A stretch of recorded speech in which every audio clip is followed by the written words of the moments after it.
Pierre Palmade. La Cour d'appel ordonne le placement en détention provisoire. La Cour d'appel de Paris devait trancher ce lundi 27 février au sujet du sort de Pierre Palmade dans le cadre de l'affaire de l'accident de voiture qu'il a provoqué. Une décision qui intervient alors que l'humoriste a été victime d'un AVC. Ce lundi 27 février à 11h30, la Cour d'appel de Paris s'est réunie pour rendre sa décision au sujet du sort de Pierre Palmade. Alors que l'humoriste est actuellement soigné à l'hôpital du Kremlin-Bicêtre après avoir été victime d'un AVC, la décision de son placement en liberté surveillée ou en détention a été remise entre les mains de la Chambre de l'instruction. Le parquet de Melun avait requis son placement en détention provisoire. Le juge des libertés et de la détention, lui, en avait décidé autrement en demandant de le placer sous contrôle judiciaire avec un bracelet électronique. Le parquet de Melun avait alors décidé de faire appel de cette décision.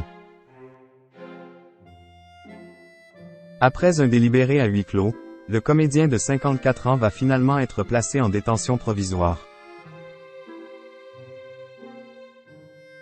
Comme le rapporte BFM TV, le parquet général a indiqué qu'un mandat de dépôt a été décerné avec une mise à exécution immédiate.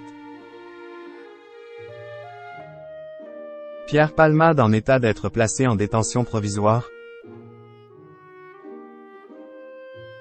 BFM TV explique que le procureur de Melun, qui est à l'origine de l'enquête, est désormais en charge d'exécuter la décision. La question est à présent de savoir si Pierre Palmade est en état d'être transféré ou pas en prison. Selon BFM TV, l'avocate de l'humoriste devrait certainement mettre en avant l'incompatibilité pour le moment de son état de santé avec une détention provisoire. C'est donc l'attente alors que la chaîne d'information rappelle que lors de l'affaire Balkany, Isabelle Balkany devait être incarcérée mais à l'époque, son état avait été jugé incompatible. Après des mois, la décision de justice avait finalement été suspendue.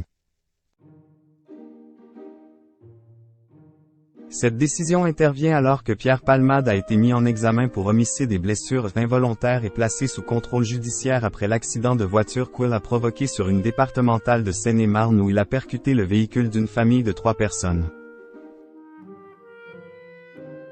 Une femme enceinte de 6 mois qui a perdu son bébé, son beau-frère et son neveu de 6 ans.